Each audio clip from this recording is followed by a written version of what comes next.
हिकिड़े फोटोग्राफर पंहिंजे दुकान जे ॿाहिरां इहो बोर्ड लॻाए छॾियो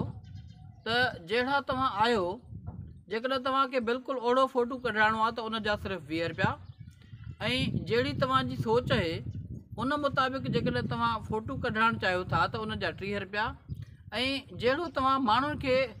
नज़र अचणु पसंदि करणु चाहियो था, तव्हां चाहियो था त तव्हां माण्हुनि खे कहिड़ी तरह नज़र अचो, अहिड़ो फ़ोटो कढाइण जा 50 रुपया।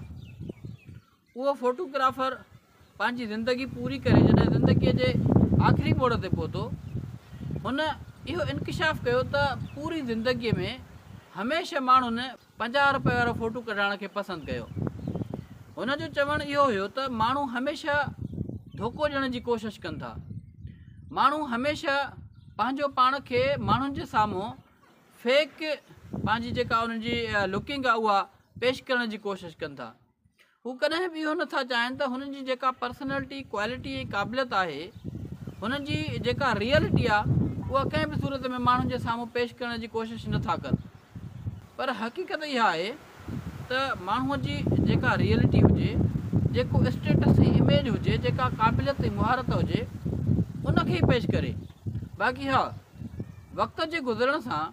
ज़िंदगीअ जे सफ़र खे अॻिते वधाइण सां तव्हां पंहिंजी पूरी ज़िंदगीअ में हर ॾींहुं इहा कोशिशि कंदा रहो त तव्हां पंहिंजी क़ाबिलियत में ऐं पंहिंजे पर्सनैलिटी ऐं स्टेटस में बहितरी आणींदा रहो।